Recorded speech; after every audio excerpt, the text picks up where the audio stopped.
नमस्कार साथियों, स्वागत है आपका आपके हिंदी वाली चैनल पे।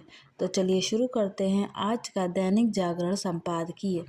जन सुरक्षा की घातक अनदेखी। नोएडा में 27 साल के इंजीनियर युवराज मेहता की मौत न किसी युद्धभूमि पर हुई, न किसी प्राकृतिक आपदा में, बल्कि उस सामान्य सड़क के किनारे हुई जिस पर हम रोज बेफिक्री से सफ़र करते हैं। इस युवा की कार कोहरे के कारण बेसमेंट बनाने के लिए खोदे गए एक प्लाट में जा गिरी और तमाम लोगों की उपस्थिति में उसकी उसमें डूबने से मौत हो गई। यह घटना हमारे नगर निकायों, विकास एजेंसियों और आपातकालीन प्रतिक्रिया प्रणालियों की गहरी असंवेदनशीलता को उजागर करता है। हादसे के बाद युवराज लगभग 90 मिनट तक जीवित था। उसकी कार एक गड्ढेनुमा बेसमेंट में इसलिए जा गिरी क्योंकि उसे बिना बैरिकेड, चेतावनी बोर्ड, रोशनी या रिफ्लेक्टर के खुला छोड़ दिया गया था। ठंडे पानी में वह अकेला संघर्ष करता रहा और मदद की गुहार लगाता रहा। उसके पिता भी मौके पर पहुंचे और बचाव दल के कर्मचारी भी, पर वे लगभग 2 घंटे तक कोई प्रभावी कार्रवाई नहीं कर सके। कभी ठंडे पानी का हवाला दिया तो कभी उपकरणों की कमी का बहाना बनाया। युवराज प्रशासनिक लापरवाही का शिकार हुआ। ऐसी घटनाओं पर जन आक्रोश स्वाभाविक है। ये अलग-थलग घटनाएं नहीं हैं। ये एक गहरी और लगातार बनी रहने वाली प्रणालीगत विफलता के लक्षण हैं। ऐसे खतरे हर शहर में मौजूद हैं, बस तब तक अनदेखे रहते हैं जब तक किसी की जान नहीं चली जाती। किसी भी त्रासदी को समझने के लिए उसके पहले की लापरवाही की श्रृंखला को देखना जरूरी है। नोएडा में जिस गड्ढे में युवराज की कार गिरी, वहां पहले भी सड़क किनारे कटाव और पानी भरने की लेकर चेतावनियां दी गई थी, फिर भी कुछ नहीं किया गया। बैरिकेड थे, न चेतावनी संकेत और न ही पर्याप्त रोशनी, जबकि ये बुनियादी सुरक्षा उपाय हैं। देश भर में शहरी विकास प्राधिकरण, नगर निगम और लोक निर्माण विभाग सुरक्षा मानकों की अनदेखी करते दिखाई देते हैं। खुले नाले, बिना ढकी सीवर लाइनें, सड़क किनारे खुदाई और गड्ढे आम हो चुके हैं। सड़कों पर पड़ी निर्माण सामग्री यातायात को संकरा करती है और रात में गंभीर खतरा भी पैदा करती है। स्थिति तब और गंभीर हो जाती है जब सड़कें महीनों तक खोद कर छोड़ दी जाती हैं और निर्माण सामग्री बिना रिफ्लेक्टर के बिखरी रहती हैं। कम रोशनी में वह दिखती नहीं। ये व्यवस्थागत विफलताएं हैं जिन्हें हम तब तक अनदेखा रहते हैं जब तक कोई बड़ा हादसा ना हो जाए। इस स्थिति के लिए केवल सरकारी एजेंसियां जिम्मेदार नहीं, बिल्डर सुरक्षा नियमों का उल्लंघन करते हैं, खनन माफियों ओवरलोडेड वाहनों से सड़कों को नुकसान पहुंचाते हैं और छोटे ट्रक भार सीमा की अनदेखी करते हैं। मुनाफे को जीवन से ऊपर रखा जाता है। स्थिति तब भी और बिगड़ती है जब प्रशासन चुप्पी साध लेता है और उदासीनता, राजनीतिक दबाव, भ्रष्टाचार और प्रभावशाली गठजोड़ के कारण निगरानी कमजोर पड़ जाती है और उल्लंघन बिना रोक टोक जारी रहते हैं। उत्तराखंड के उधम सिंह नगर में खतरनाक सड़कों को लेकर लोक निर्माण विभाग के खिलाफ FIR दर्ज कराने का मेरा अनुभव यही दर्शाता है। गलती सुधारने के बजाय पूरा तंत्र खुद को बचाने में जुट गया। यह मानसिकता आज भी मौजूद है। एक सड़क पर चलते हुए किसी भी चालक को पानी से भरे गड्ढे का सामना नहीं करना चाहिए। कोहरे का बहाना भी स्वीकार्य नहीं, क्योंकि सर्दियों में वह होता ही है। गंभीर बात यह है कि नोएडा में उसी स्थान पर कुछ दिन पहले ऐसा ही हादसा हो चुका था, फिर भी सुरक्षा उपाय नहीं किए गए। वहां उच्च जोखिम वाला ब्लैक स्पॉट था क्योंकि वहां खराब रोशनी, अंधा मोड़, जमा पानी और गहरा गड्ढा था। कई आपातकालीन एजेंसियां घटनास्थल पर गईं, लेकिन उनके पास न पर्याप्त उपकरण थे, न समन्वय और न ही तत्परता। जब पुलिस, SDRF और फायर सर्विस जैसी प्रणालियां मौजूद हों तो ऐसी असहाय स्थिति अक्षम्य है। यह त्रासदी पूरी तरह रोकी जा सकती थी। खतरे की पहचान पहले ही हो जानी चाहिए थी। सड़क के पास किसी भी खुदाई को बैरिकेड, रिफ्लेक्टर, चेतावनी लाइट और रेलिंग से सुरक्षित करना अनिवार्य है। अंधे मोड़ कभी भी असुरक्षित जल निकायों की ओर नहीं खुलने चाहिए। निर्माण स्थलों को रात भर असुरक्षित छोड़ने की अनुमति नहीं होनी चाहिए। सुरक्षा ऑडिट अनिवार्य हो और नागरिक शिकायतों पर तुरंत कार्रवाई हो। जहां नोएडा ने बुनियादी ढांचे की विफलता दिखाई, वहीं इंदौर ने नागरिक स्वास्थ्य सुरक्षा की कमजोरी को उजागर किया।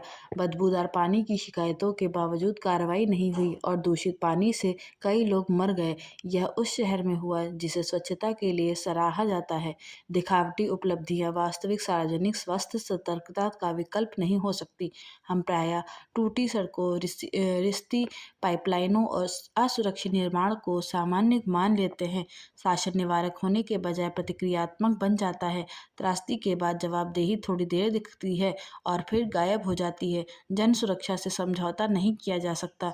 दुर्घटना बहुल ब्लैक स्पॉट की पहचान, अनिवार्य सुरक्षा उपाय, निर्माण स्थलों का नियमित ऑडिट, लापरवाही पर सख्त दंड, समयबद्ध शिकायत निवारण और सशक्त आपातकालीन इकाइयां आवश्यक है। जन सुरक्षा के बिना होने वाला विकास प्रगति नहीं। बुनियादी ढांचा जीवन बचाने के लिए होता है, उसके साथ जुआ खेलने के लिए नहीं। यदि हम एक्सप्रेसवे बना सकते हैं, उपग्रह प्रक्षेपित कर सकते हैं, तो सुरक्षित सड़कें, स्वच्छ पेयजल और प्रभावी आपातकालीन प्रणालियां भी सुनिश्चित कर सकते हैं। कमी संसाधनों की नहीं, इच्छा शक्ति की है। जब तक जवाबदेही तय कर उसे सख्ती से लागू नहीं किया जाता, लापरवाही को आपराधिक दृष्टि से नहीं देखा जाता, तब तक ऐसी त्रासदियां होती रहेंगी। वास्तविक सुधार ही एकमात्र रास्ता है, वरना हम अगली त्रासदी का इंतजार ही करते रहेंगे। विकसित भारत की नींव रखे बजट। 1 फरवरी को आने वाला केंद्रीय बजट वित्त वर्ष 2026 से 27 के आय व्यय का लेखा जोखा ही नहीं होगा, बल्कि यह भारत की आर्थिक दिशा, नीति स्थिरता और दीर्घकालिक विकास की रूपरेखा भी निर्धारित करेगा। जब वित्त मंत्री निर्मला सीतारमण संसद में बजट प्रस्तुत करेंगी, तब उन्हें केवल विकास, रोजगार, महंगाई नियंत्रण, सामाजिक न्याय और वित्तीय अनुशासन के बीच ही संतुलन नहीं साधना होगा, बल्कि उन्हें वैश्विक आर्थिक अनिश्चितता, भू राजनीतिक तनाव, युद्धों के कारण आपूर्ति श्रृंखलाओं में आय व्यवधान, ऊर्जा कीमतों की अस्थिरता और विकसित अर्थव्यवस्थाओं में संभावित मंदी आदि आर्थिक विरोधाभासों में से भी रास्ता निकालना होगा। वित्त मंत्री के समक्ष सबसे बड़ी यह चुनौती होगी कि भारत की विकास गति को बनाए रखने के साथ साथ वैश्विक मंच पर उसे एक स्थिर, भरोसेमंद तथा उभरती शक्ति के रूप में भी कैसे बनाए रखा जा सके। अंतर्राष्ट्रीय रेटिंग एजेंसियों के अनुसार भारत की आर्थिक मजबूती का आधार उसकी घरेलू मांग, मजबूत बैंकिंग प्रणाली और सरकार द्वारा किए जा रहे पूंजीगत निवेश हैं। इनके सहारे वित्त मंत्री न केवल विकास की गति को बनाए रखने का प्रयास करेंगी, बल्कि राजकोषीय अनुशासन को सुनिश्चित करने में भी सफल रह सकती हैं। बीते वर्षों में बुनियादी ढांचे, पूंजीगत व्यय और निरंतर सुधारों के बाद अब बजट 2026 से 27 को लेकर जन अपेक्षाएं नई ऊंचाइयों पर हैं। ऐसे में वह महंगाई से राहत, रोजगार सृजन, किसानों की आय में स्थायित्व और मध्य वर्ग को वास्तविक और सहूलियतों जैसी अपेक्षाओं के साथ साथ राजकोषीय अनुशासन को कैसे साधती हैं, यह देखने वाली बात होगी। पिछले कुछ वर्षों में से भारत सरकार पारंपरिक कल्याण आधारित व्यय मॉडल्स में से आगे बढ़ते हुए पूंजीगत व्यय आधारित विकास रणनीति को प्रमुखता दे रही है।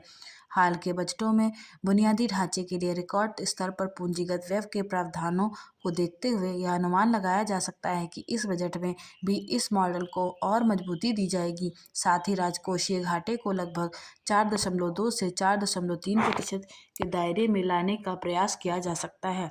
वैश्विक स्तर पर ऊंची ब्याज दरों और विकसित देशों में कमजोर मांग को देखते हुए निर्यात आधारित वृद्धि को बढ़ावा देने का साथ साथ घरेलू खपत को मजबूत करना भी वित्त मंत्री की प्राथमिकता होगी।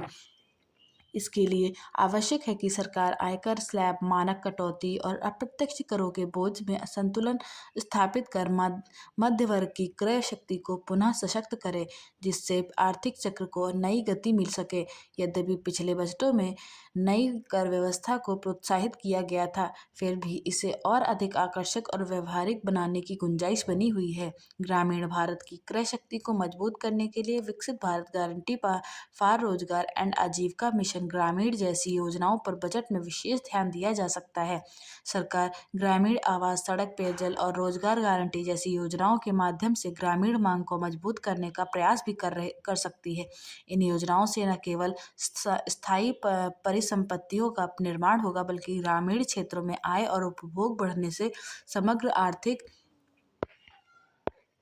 विकास को भी बल मिलेगा। तेज आर्थिक वृद्धि के दावों के बावजूद संगठित और असंगठित क्षेत्रों में पर्याप्त रोजगार सृजन एक बड़ी चुनौती बना हुआ है। ऐसे में सरकार स्टार्टअप, एमएसएमई, मैन्युफैक्चरिंग और सेवा क्षेत्रों के माध्यम से रोजगार बढ़ाने के लिए सस्ता ऋण, आसान अनुपालन, डिजिटल प्लेटफॉर्म और निर्यात प्रोत्साहन आदि उपायों की घोषणा कर सकती है, क्योंकि उपभोग और घरेलू मांग की मजबूती रोजगार की स्थिरता पर ही निर्भर करती है।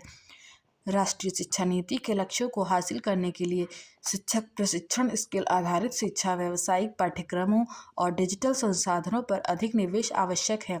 स्वास्थ्य क्षेत्र में प्राथमिक स्वास्थ्य सेवाओं, डिजिटल हेल्थ प्लेटफॉर्म और मेडिकल इंफ्रास्ट्रक्चर को सुदृढ़ करने के लिए बजटीय समर्थन बढ़ाया जा सकता है।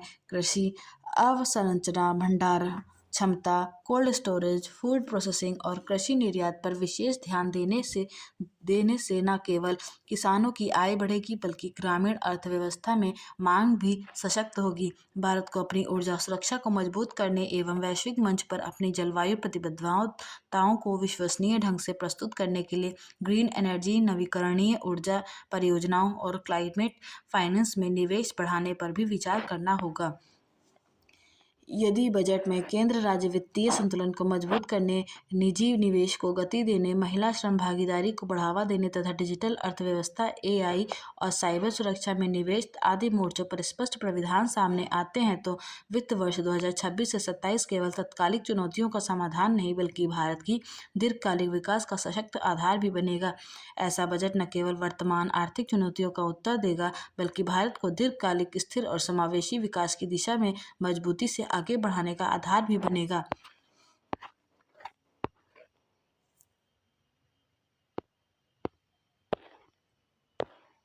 अपनों से उपेक्षित होते बुजुर्ग।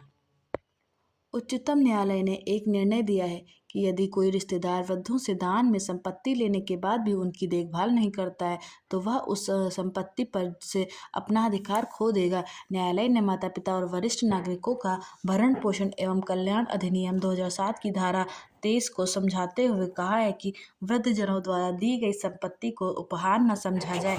यह एक नैतिक और कानूनी अनुबंध है जिसमें उनकी गरिमापूर्ण जीवन जीने की शर्त अंतर्निहित होती है। ऐसा नहीं होता है जो तो इसे धोखाधड़ी माना जाएगा। आज सामाजिक परिवर्तन की प्रक्रिया का सबसे अधिक दुष्प्रभाव बुजुर्गों पर ही पड़ा है। माता पिता और संतान के संबंध पारंपरिक मूल्यों और आदर्शों के पीछे छोड़ते हुए अब सर्ववादिता और व्यक्तिगत स्वार्थों में परिवर्तित होने लगे हैं। निस्वार्थ भाव से माता पिता की सेवा करने वाले संतानों की संख्या कम होती जा रही है। यह स्थिति बुजुर्गों में आर्थिक असुरक्षा, एकाकीपन और संवेदनहीनता को बढ़ा रही है। भारत में वृद्धों के सुरक्षित भविष्य की दिशा में निरंतर प्रयास करने होंगे, क्योंकि वृद्धों की संख्या में तीव्र गति से वृद्धि हो रही है। संयुक्त राष्ट्र एजिंग रिपोर्ट के अनुसार 2036 तक 60 वर्ष से अधिक के लोगों की संख्या कुल जनसंख्या का 15% अर्थात 22.7 करोड़ हो जाएगी। यही बात केंद्रीय गृह राज्य मंत्री नित्यानंद राय ने हाल में संसद में भी कही थी। अनुभवों की ख्याति कहे जाने वाले वृद्धजन आज नौकरी, व्यवसाय की भागदौड़ में मानसिक तनाव में रहने वाले अपने बच्चों से बातचीत करने का अवसर भी ढूंढते रहते हैं। इनके पास बैठने, बातों को सुनने और अनुभवों को सीख लेने का समय किसी के पास नहीं है। युवा पीढ़ी से सामंजस्य बनाना वृद्धों के लिए आज सबसे बड़ी चुनौती है। युवा अपने किसी मामले में वृद्धों का हस्तक्षेप नहीं चाहते हैं। वृद्धों के अनुभव आज सिर्फ बीते जमाने के बातों से अधिक कुछ नहीं है। वृद्धों के हितों के लिए बनी योजनाओं की कमी नहीं है, किंतु वास्तविक धरातल पर उनकी समस्याओं को सुनने एवं हल करने की भावना में अप्रत्याशित कमी आई है। वृद्धाश्रम कभी हमारी संस्कृति का हिस्सा नहीं रहे, किंतु इनकी संख्या तीव्र गति से बढ़ने का कारण भी यही है। आज समाज में वृद्धजन सर्वत्र अपनों से ही अपेक्षित हो रहे हैं। ऐसे वृद्धों की संख्या भी कम नहीं है जिन्होंने अपना सब कुछ अपने बच्चों के नाम कर दिया, लेकिन बदले में उन्हें मानसिक प्रताड़ना और उपेक्षा का शिकार होना पड़ रहा है। न्यायालय ने वृद्धों की देखभाल को कानूनी दायित्व माना है, जो इस दिशा में मील का पत्थर सिद्ध होगा। संतानों को भी इस निर्णय से ऊपर उठकर हमारे पारिवारिक मूल्यों को बचाना होगा, क्योंकि न्यायालय की बाध्यताएं उनका हृदय परिवर्तन नहीं कर सकती। बांग्लादेश का अंध विरोध। बैर बढ़ाता बांग्लादेश शीर्षक से प्रकाशित संपादकीय पढ़ा। बांग्लादेश क्रिकेट बोर्ड ने अपनी टीम भारत न भेजने का फैसला लेकर न केवल खुद को T20 विश्व कप से बाहर कर लिया, बल्कि अपनी नफरती भावना का भी परिचय दिया है। इससे यह स्पष्ट होता है कि बांग्लादेश की अंतरिम सरकार की कमान संभाल रहे मोहम्मद यूनुस और उनको समर्थन दे रहे कट्टरपंथी तत्व यह चाहते हैं कि चुनाव के मौके पर बांग्लादेश में भारत विरोधी माहौल बना रहे, ताकि उन्हें इसका राजनीतिक लाभ मिल सके। इससे भारत की चुनौती और बढ़ सकती है, क्योंकि वहाँ न केवल भारत विरोधी भावनाओं को भड़काने का प्रयास जारी है, बल्कि हिंदुओं की हत्याओं का सिलसिला भी अनवरत चल रहा है। यह मानना गलत नहीं होगा कि Bangladesh cricket board Pakistan cricket board के बहकावे में आ गया है। बांग्लादेश को यह समझना चाहिए कि यदि उसकी टीम T20 विश्व कप में हिस्सा नहीं लेती तो इसके दुष्परिणाम उसके क्रिकेटरों को ही भुगतने पड़ेंगे। यदि वह अपनी इस जिद पर अड़ा रहा तो ICC उसकी जगह स्कॉटलैंड को शामिल कर सकता है। यह स्थिति बांग्लादेश क्रिकेट टीम के लिए घातक साबित होगी, क्योंकि इससे उसे अंतर्राष्ट्रीय स्तर की प्रतिस्पर्धा के साथ साथ आर्थिक लाभ से भी वंचित होना पड़ेगा। ऐसे ही साहस और त्याग के प्रतीक नेताजी, देश को दिशा दिखाते नेताजी के आदर्श शीर्षक से प्रकाशित उपराष्ट्रपति CP राधाकृष्ण का आलेख पढ़ा। आलेख नेताजी सुभाष चंद्र बोस को एक ऐसे नेता के रूप में प्रस्तुत करता है जिनमें बौद्धिक गहराई और निडर कर्म का अद्भुत मेल था। नेताजी का जीवन अनुशासन, त्याग और स्वतंत्रता के प्रति अटूट प्रतिबद्धता पर आधारित था। भारतीय सिविल सेवा से उनका इस्तीफा इस बात को दर्शाता है कि औपनिवेशिक शासन के अंतर्गत राष्ट्र सेवा उन्हें नैतिक रूप से स्वीकार्य नहीं थी। उनके लिए स्वतंत्रता केवल राजनीतिक आज़ादी तक सीमित नहीं थी, बल्कि सामाजिक एकता, आर्थिक आत्मनिर्भरता और नैतिक शक्ति भी इसका अभिन्न हिस्सा थी। नेताजी ने यह सिद्ध किया कि स्वतंत्रता याचना से नहीं, बल्कि संघर्ष से प्राप्त होती है। तुम मुझे खून दो, मैं तुम्हें आज़ादी दूंगा उनका नारा नहीं, बल्कि दृढ़ संकल्प था। रानी झांसी रेजिमेंट का गठन उनके प्रगतिशील विचारों और महिला सशक्तिकरण के भी सोच को भी दर्शाता है। नेताजी के आदर्श आज भी राष्ट्र के लिए मार्गदर्शक हैं।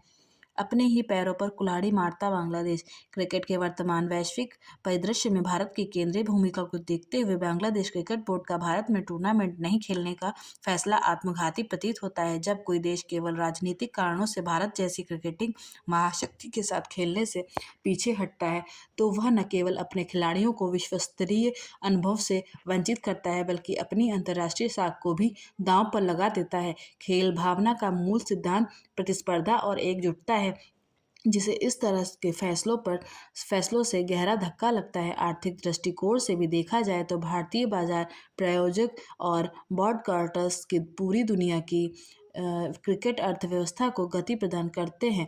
ऐसे में भारत से दूरी बनाने का अर्थ है अपने राजस्व के मुख्य स्रोतों को बंद कर देना है। इससे बांग्लादेश के घरेलू क्रिकेट ढांचे और बुनियादी सुविधाओं पर बुरा असर पड़ेगा। ICC के भविष्य के कार्यक्रमों और द्विपक्षीय सीरीज के आयोजन में भी बांग्लादेश को किनारे किए जाने का जोखिम बढ़ सकता है। यह निर्णय स्पष्ट रूप से तार्किक व्यावसायिक समझ के बजाय तत्कालिक राजनीतिक दबाव या भावनाओं से प्रेरित लगता है। यदि इस दृष्टिकोण से में बदलाव नहीं किया गया तो बांग्लादेश क्रिकेट का भविष्य अंधकारमय हो सकता है। ट्रंप की निजी जागीर। अमेरिकी राष्ट्रपति डोनाल्ड ट्रंप ने अपनी ओर से गठित बोर्ड ऑफ पीस में शामिल होने का निमंत्रण कनाडा से जिस तरह वापस लिया, वह उनके अस्थिर और मनमाने व्यवहार का ताज़ा उदाहरण है। इस बोर्ड के गठन का उद्देश्य इजरायली हमले में तबाह हुए गाजा का विकास करना है। ट्रंप ने करीब 60 देशों को इसमें शामिल होने का निमंत्रण दिया था, जिनमें भारत भी है। पिछले दिनों दावोस में उन्होंने 19 देशों के साथ इस बोर्ड की औपचारिक शुरुआत भी कर दी, लेकिन उसके कुछ ही घंटों बाद कनाडा को उससे बाहर भी कर दिया। ट्रंप ने यह फैसला कनाडा के प्रधानमंत्री मार्क कार्नी के दावोस में ही दिए गए उस संबोधन से खफा होकर लिया, जिसमें उन्होंने महाशक्तियों की मनमानी की पोल खोलते हुए अमेरिका को खास तौर पर खरी खरी सुनाई थी। इस संबोधन ने इसलिए दुनिया भर का ध्यान खींचा क्योंकि इसमें यह साफ कहा गया था कि अमेरिका जैसे शक्तिशाली देशों की ओर से बनाई गई नियम आधारित विश्व व्यवस्था आंशिक रूप से झूठी थी। कॉर्नी का यह भी कहना था कि जब अमेरिका मनमानी कर रहा है तब अन्य देशों को एकजुट होना होगा। स्पष्ट है कि ट्रंप को यह रास नहीं आया। वे उन उनसे इसलिए भी चिढ़े हुए हैं क्योंकि उन्होंने चीन से संबंध सुधारने की पहल की है। ट्रंप ने जिस तरह कनाडा को बोर्ड ऑफ पीस से बाहर किया, उससे उसकी यही पुष्टि होती है कि यह निकाय उनकी निजी जागीर है और इसे वह मनमाने तरीके से ही चलाने वाले हैं। वे इसके जरिए कथित तौर पर केवल गाजा का ही विकास करने की बात नहीं कर रहे हैं, बल्कि अन्य संघर्षों से निपटने के लिए भी इसका इस्तेमाल करने के संकेत दे रहे हैं। आखिर जो काम संयुक्त राष्ट्र को करना चाहिए, उसे ट्रंप अपनी आजीवन अध्यक्षता वाले बोर्ड से क्यों करना चाहते हैं? चूंकि वे ऐसे ही इरादे जता रहे हैं, इसलिए इस बोर्ड से अधिकांश प्रमुख देशों ने दूरी बना रखी है। यह एक तरह से ट्रंप को दी जाने वाली चुनौती है। फिलहाल भारत भी बोर्ड ऑफ पीस से दूर है। यह ठीक भी है क्योंकि इसमें वह पाकिस्तान भी शामिल है, जो आतंकवाद के साथ उस हमास का भी समर्थक है जिसने इजरायल पर भीषण आतंकी हमला किया था। इस हमले के जवाब में भी इजरायल ने गाजा में विध्वंसक कार्रवाई की। चिंताजनक केवल यह नहीं है कि ट्रंप अंतर्राष्ट्रीय नियमों की धज्जियां उड़ाने के साथ संयुक्त राष्ट्र समेत अन्य वैश्विक संस्थाओं से अमेरिका को अलग करते जा रहे हैं, बल्कि यह भी है कि वे बोर्ड ऑफ पीस सहित अपनी कई पहलों से यह जता रहे हैं कि दुनिया उनके हिसाब से ही चले। इसी कारण उनकी साख रसातल में है और उनके प्रति संशय बढ़ता जा रहा है। मरीजों को राहत। उत्तर प्रदेश में 5,000 से अधिक स्वास्थ्य केंद्रों को ईओपीडी व्यवस्था से जोड़ने की पहल में सबका समय बचेगा और परेशानी भी कम होगी। इस प्रक्रिया के लागू हो जाने से बीमार बुजुर्गों, गर्भवतियों और दिव्यांगजनों को विशेष राहत मिलेगी। वहीं स्वास्थ्य तंत्र की कार्य दक्षता और जिम्मेदारी भी बढ़ेगी। प्रदेश में ग्रामीण क्षेत्र की व्यवस्था स्वास्थ्य सेवाओं को डिजिटल और मरीज केंद्रित बनाने की दिशा में यह निश्चय ही बड़ा कदम होगा। इससे ग्रामीण और दूर दराज क्षेत्र के रोगियों को समय पर इलाज मिलेगा और अस्पतालों में भीड़ एवं अव्यवस्था कम होगी। देश के शीर्ष चिकित्सा संस्थानों जैसी सुविधा गांव तक बहाल करना आसान नहीं। अब सुदूर गांवों के मरीजों को भी ऑनलाइन पंजीकरण के जरिए स्वास्थ्य केंद्रों की ओपीडी में ऑनलाइन पंजीकरण की पहल सबके लिए लाभदायी होगी। इस समय अस्पताल आने पर पूरे दिन का समय बीत जाता है। मरीज को पहले पंजीकरण के लिए पंक्तिबद्ध होना होता है, फिर संबंधित विभाग में चिकित्सा के लिए। अब दोनों ही प्रक्रिया ऑनलाइन हो जाने से गांव घर से ही लोग अपने समय को तय कर सकेंगे। इस पोर्टल पर पंजीकरण से मरीज के मोबाइल पर डॉक्टर का नाम, ओपीडी नंबर एवं समय पहुंच जाएगा। उम्मीद की जा सकती है कि ऑनलाइन पंजीकरण, तय समय पर ओपीडी और डिजिटल मेडिकल रिकॉर्ड से इलाज अधिक पारदर्शी व प्रभावी होगा। ऐसा होने से बड़ी संख्या में मरीजों को सुविधा होगी। ऊर्जा, आत्म सुधार। समाज आज जिस असंतुलन, तनाव और मूल्यहीनता से गुजर रहा है, उसके बीच एक नए मनुष्य की खोज अनिवार्य हो गई है। ऐसे मनुष्य की जो सही गलत के निर्णय में केवल तर्क नहीं बल्कि विश्वास, विवेक और गहरे अनुभव को भी स्थान दे। आज आवश्यकता उस व्यक्ति की है जो अपनी भूलों को स्वीकार करने का साहस रखे और उन पर पश्चाताप करे और आत्म परिष्कार के मार्ग पर आगे बढ़े, जो गलती को ढकने या सही ठहराने के बजाय उससे सीख लेकर स्वयं को बेहतर बनाए। ऐसा मनुष्य ही समाज में नैतिकता और संवेदना की पुनर्स्थापना कर सकता है। समय की सबसे बड़ी विडंबना यह है कि हमने आवश्यकता और उपयोगिता के बीच का विवेक खो दिया है। आवश्यकता सीमित होती है जबकि आकांक्षाएं असीम। जब संग्रह आवश्यकता से अधिक और आकांक्षा उपयोगिता से आगे निकल जाती हैं, तब जीवन और जीविका के बीच असंतुलन पैदा होता है। यह असंतुलन ही अशांति, प्रतिस्पर्धा, हिंसा और शोषण को जन्म देता है। आज का नया मनुष्य वही होगा जो यह समझा सके कि अधिक होना श्रेष्ठ नहीं, संतुलित होना ही सार्थक है। समय, शक्ति, संपदा और प्रतिभा, ये सभी ईश्वर या प्रकृति की अमूल्य देन है। इनका सही नियोजन ही व्यक्ति को ऊंचा उठाता है और समाज को स्वस्थ बनाता है। यदि समय केवल दौड़ में लगे, शक्ति केवल भोग में, संपदा केवल संग्रह में और प्रतिभा केवल स्वार्थ में खप जाए, तो सभ्यता खोखली हो जाती है। नए मनुष्य का धर्म होगा इन सब का विवेकपूर्ण, लोक मंगलकारी और मानवीय उपयोग।